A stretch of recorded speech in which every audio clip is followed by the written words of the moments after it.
Assalamualaikum warahmatullahi wabarakatuh.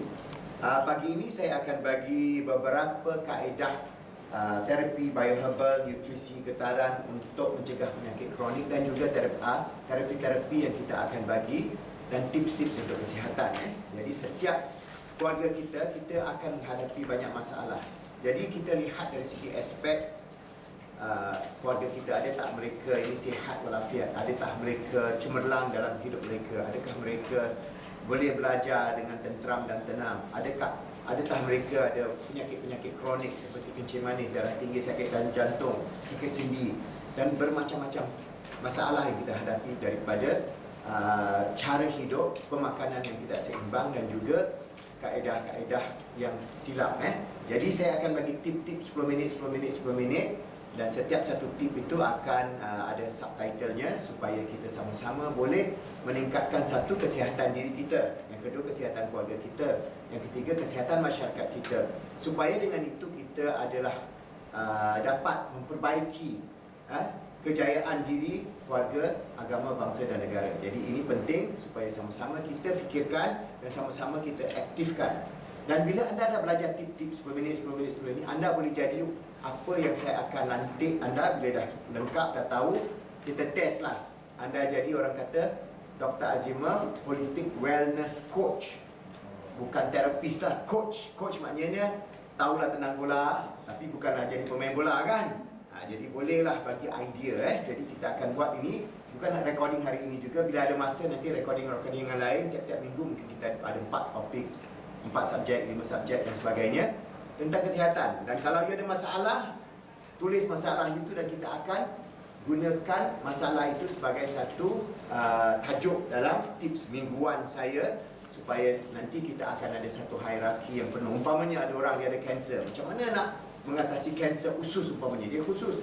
Ada orang umpamanya dia ada masalah sakit jantung, di mana dia punya injap jantungnya dah rosak, macam mana nak atasi. Itu semua ada kaedah-kaedah pemakanan, kaedah holistik dan kaedah-kaedah getaran tenaga secara yang menyeluruh. Jadi dengan itu kita akan belajar secara online dan juga kita boleh dapat membantu diri kita, keluarga kita supaya dan masyarakat kita, dan selain daripada itu dapat mengamalkan tips-tips Dr. Azimov.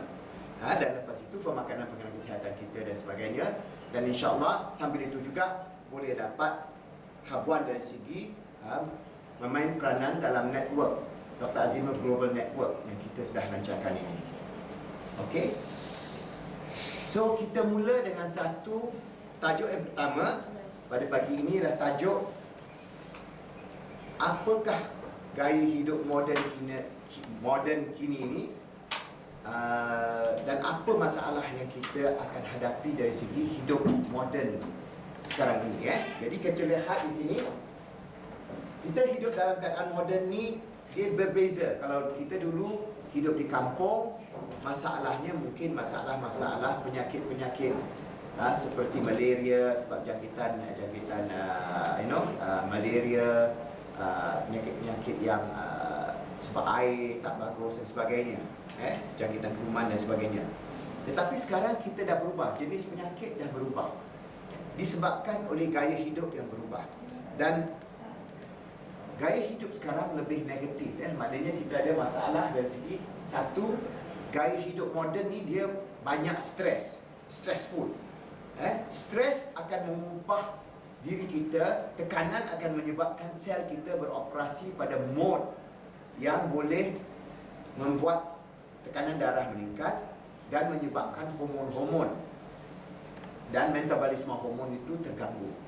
Jadi stres boleh menyebabkan murung, boleh menyebabkan masalah mental, boleh menyebabkan sakit jantung, boleh menyebabkan diabetes, boleh buat semua penyakit mula daripada stres yang keterlaluan. Yang kedua, kita hadapi masalah pollution dan toksin.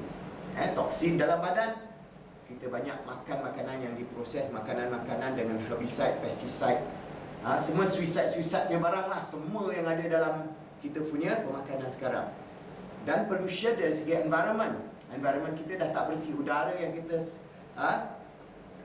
setiap hari kita dapat udara yang bukan nyaman lagi macam dulu.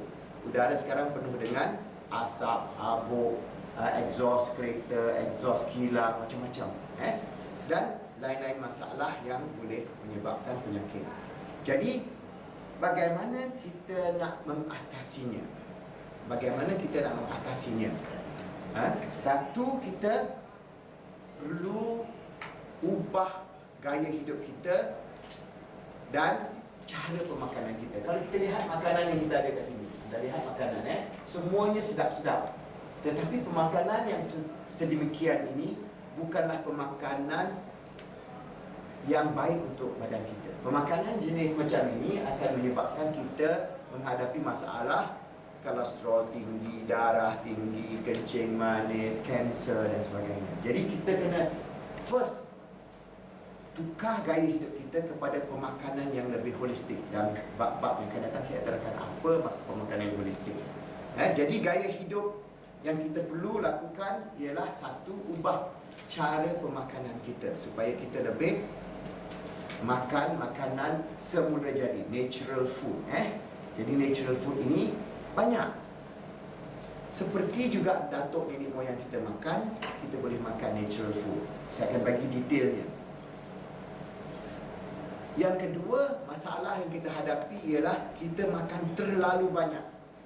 Kita makan terlalu banyak makanan apa? Makanan yang berasaskan karbohidrat yang diproses.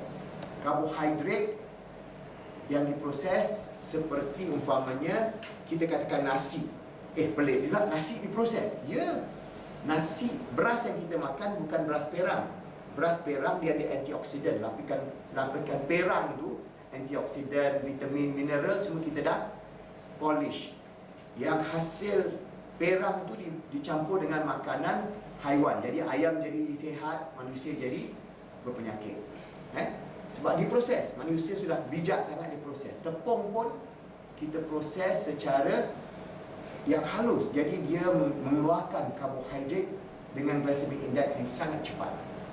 So yang lain-lain kita tahulah, kita makan umpamanya all the fast food, junk food. Fast food umpamanya kita mie segera. Junk food seperti keripik-keripik, popcorn lah, potato chips lah, all the whole range of makanan yang berkala-kala, berkilau-kilau di supermarket. Dan ini yang menjadi penyebab utama penyakit untuk apa?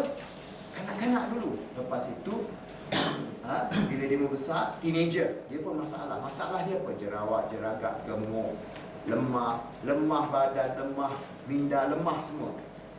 Lepas tu bila dia sudah dewasa, 40 tahun ke atas, dia akan menghadapi banyak masalah-masalah penyakit kronik seperti kencing manis, darah tinggi, sakit jantung dan sebagainya.